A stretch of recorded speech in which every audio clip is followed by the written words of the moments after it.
Good morning, students.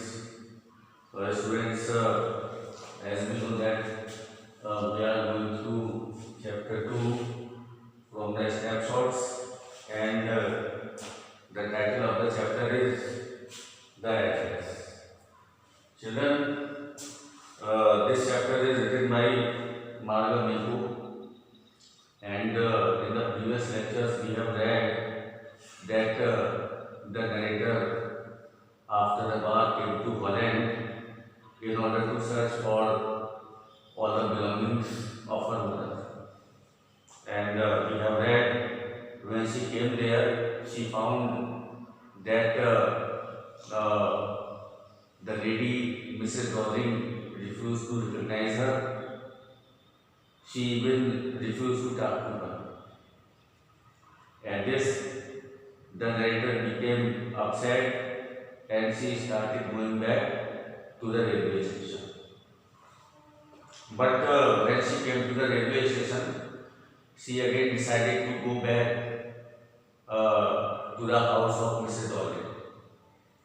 She decided to have the second visit at Mrs. Dowling's house. And when for the second time she went there, Mrs. Dowling's daughter, who was nearly 15 years old, opened the door and let the narrator go inside the house. Okay, students? And when the narrator was there in the living room, she found herself in the midst of all the articles, all the belongings that belonged to her mother. And looking at those articles and possessions, she at once remembered about her mother. She at once remembered the olden times, the days, whatever she passed or spent in the company of her mother. Okay, students, now we are coming to the concluding part of the chapter. Now see from here, again I heard the unnatural sound of my voice and I went out. अब देखिए, जब narrator Mrs Dorling के drawing room में बैठी हुई थी तो उसने अपने आप को उन सभी वस्तुओं के बीच में पाया जो उसकी माँ की थी, जो उसकी माँ को बिलोंग करती थी, और उन सभी वस्तुओं को देखकर उसे अपने उन दिनों की याद आई when her mother was alive, जब उसकी माँ जीवित थी। तो कहती मैंने दोबारा अपनी आवाज को सुना and I went on. I remember my mother once asked me if I would help her polish the silver. देखिए, कहती है एक बार मेरी माँ ने मुझसे कहा था, मुझे वो दिन याद है, उसने मुझे सारे सिल्वर कटलरी, सारे सिल्वर के जो भी बर्तन थे, चांदी के जो भी बर्तन थे, उनको पॉलिश करने को बोला। It was a very long time ago, and I was probably bored that day, or perhaps I had to stay at home because I was ill. देखिए, काफी समय पहले की बात थी, और कहती है मैं घर पर ठहरी हुई थी। That time the narrator was ill, she was not feeling well, and probably she was bored herself. She was feeling bored, as she had never asked me before. कहती है काफी लंबे समय पहले की बात है, मेरी माँ ने मुझसे जो भी सिल्वर के बर्तन थे, चांदी के बर्तन थे, उनको पॉलिश करने को बोला, और उसे ये भी याद है कि इससे पहले उसने नरेटर से ऐसा कभी नहीं कहा। I asked her which silver she meant, and she replied, कहती मैंने उससे पूछा कि किस चांदी के बर्तनों से उसका मतलब था, और उसने उत्तर दिया, I surprised that it was the spoons, forks and knives, of course. कि जो चांदी के बर्तन थे उनमें स्पून्स थी, चम्मचें थी, फोर्क्स थे, कांटे थे और चाकू। And that was a stage thing, really that was a stage thing, वास्तव में अद्भुत बात थी। I didn't know the cutlery we had of everyday was silver, और कहते हैं हम नहीं जानते थे कि जिन बर्तनों में हम रोजाना खाया करते थे, जिन स्पून्स फोर्क और नाइफ्स का प्रयोग किया करते थे, वो सब चांदी के थे। The girl laughed again. Mrs. Dowling's daughter laughed again. Mrs. Dowling की बेटी दोबारा फिर हंसी। तो ऑथर कहती है, नरेटर कहती है, I bet you don't know it is eager. I looked intently at her. बड़े बड़े ध्यान से उसकी ओर देखते हुए मैंने कहा, बोले मैं शर्त लगा सकती हूँ कि तुम इस बारे में नहीं जानती। What we eat with, she asked. तो उसने पूछा, हम खाने में किन बर्तनों का इस्तेमाल किया करते थे? वेल डू यू नो, क्या तुम जानती हो? शी हेजिटेटेड, बोले उसने कुछ संकोच किया। She walked to the sideboard and wanted to open it drawer, वो साइड बोर्ड पर गई और ड्रॉअर खोलना चाहती थी। I will look, it is in here, बोली मैं देखूंगी, ये यहाँ। I jumped up, I was forgetting the time I must catch the train. तो ऑथर कहती है कि नरेटर कहती है कि वो एकदम खड़ी हो गई, कहती है मुझे समय याद आया, जैसा कि मुझे ट्रेन भी कैच करनी थी, ट्रेन पकड़नी थी। The narrator also had to catch the train in order to go back. तो she had her hand on the drawer. तो उसने अपने हाथ को ड्रॉअर पर रखा और बोली, मिसेस डॉलिंग की बेटी ने नरेटर से कहा, don't you want to wait for my mother, क्या तुम मेरी माँ का वेट नहीं करना चाहती? No I must go, I walk to the door, कहती नहीं मुझे जाना है, मैं दरवाजे पर गई। The girl pulled the drawer open, तो मिसेस डॉलिंग की बेटी ने उस दराज को खोल दिया। I can find my own way, कहती है now I am going and I can find my own way. तो students, as I walked down the passage, I heard the jingling of spoons and forks. अब देखिए narrator कहती है कि जब मैं पैसेज से होकर दरवाजे की ओर जा रही थी, when the narrator was going through the passage towards the railway station,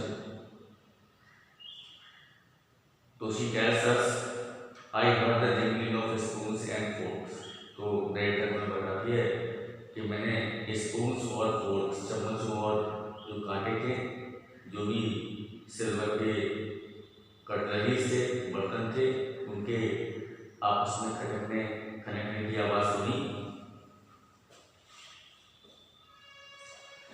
and finally the author started going from there, और फाइनली नरेटर वहाँ से चलना शुरू की towards the railway station. At the corner of the road I looked up at the name plate. अब देखिए फिर narrator कहती है कि रोड के कॉर्नर पे जाके उसने फिर पीछे मुड़ के देखा, and she looked back at the name plate. She looked back the nameplate where Mrs. Dowling was written. She also looked back at the number of the house, and she was in the Marconi street, meaning thereby she was on the right address. The right address which was given to her a long ago by her mother. It said, I had been at number 46. तो कहती है मैं ठीक पते पर थी, 46 house number पर थी। द एड्रेस वाज करेक्ट, तो कहती है जो एड्रेस उसकी माँ ने दिया था वो करेक्ट था और वो भी ठीक एड्रेस पे थी। But now I did not want to remember it anymore, लेकिन अब नरेटर कहती है कि वो इस एड्रेस को और अधिक समय याद नहीं रखना चाहती थी, वो उस एड्रेस को और अधिक याद नहीं रखना चाहती थी जो उसकी माँ ने उसे कई वर्षों पहले दिया। because the author thought that I would not go back there because the objects that are linked in your memory with the familiar life of former times instantly lose their value. When severed from them, you see them again in strange surroundings. अब देखिए फिर author हमें बताती है, कहती है मैं वहाँ अब वापस नहीं आऊँगी. She would not go back to Mrs. Rawlings house. कहती है because क्योंकि जो चीज़ें आपके पुराने समय की परिचित हों और पुराने समय की यादों से जुड़ी हुई हों, स्मृतियों से जुड़ी हुई हों, तो उनकी वैल्यू कम हो जाती है. जब आप उनसे अलग हो जाते हैं और जब आप उन वस्तुओं को एक स्ट्रेंज एटमॉस्फेयर में देखते हैं तो दे लूज देयर वैल्यू. उनकी वैल्यू कम हो जाती है, उनकी कीमत कम हो जाती है. And what should I have done with them in a small rented room where the shreds of blackout paper still hung along the windows, and no more than a handful of cutlery fitted in the narrow ticket car. अब देखिए फिर director सोचती है कि now she was living in a very small room that was rented. अब narrator एक किराए के कमरे में रह रही थी. तो नरेटर कहती है कि और मैं उन सभी चीज़ों का, उन सभी ऑब्जेक्ट्स का, उन सभी आर्टिकल्स का क्या करूँगी जबकि मेरे पास एक छोटा सा किराए का कमरा है जहाँ ब्लैकआउट के समय के काले कागजों के टुकड़े अभी भी खिड़की पर रखे हुए थे और हैंडफुल ऑफ कटलरी, मुट्ठी भर मीन्स कटलरी मीन्स चम्मचें, कांटे और जो चाकू थे वो मेज की दरार में रखे हुए थे. They were kept in the drawer of the table. Okay, students. तो finally the author tells us कि I resolved to forget the address. मैंने उस एड्रेस को हमेशा के लिए भूल जाने का निश्चय किया. Of all the things I had to forget, सारी वस्तुएं मैंने भूल जाने का निश्चय किया. That would be the easiest. और नरेटर ने सोचा कि यही उसके लिए सबसे आसान होगा, सबसे मीन्स easiest टास्क होगा. Because she finally thought that if she would be able to take all the possessions of her mother, she would be able to take all the articles of her mother, meaning thereby she would remember about her mother, and all the objects will remind the memories of the past time. उसने सोचा यदि वो किसी भी तरह से अपनी माँ के वो सारे सामान को ले गई तो वो हमेशा उन यादों में खोई रहेगी जो अतीत के समय की थी, जो पास्ट टाइम की थी और जिन्हें वो हमेशा के लिए भूलना चाहती थी. And that was the only reason she left all the possessions and articles belonging to her mother and started going ahead towards the railway station. So students, this is the chapter, the address. I hope you have come to know the appropriateness of the title of this chapter after reading it whole. इस पूरे chapter को पढ़ने के बाद बच्चों आपको इस chapter का जो भी टाइटल है द एड्रेस, उसकी एप्रोप्रिएटनेस के बारे में पता चला होगा, उसकी उपयुक्तता के बारे में पता चला होगा कि whether the title is appropriate. Okay students, so I hope you have understood this chapter, you have got it.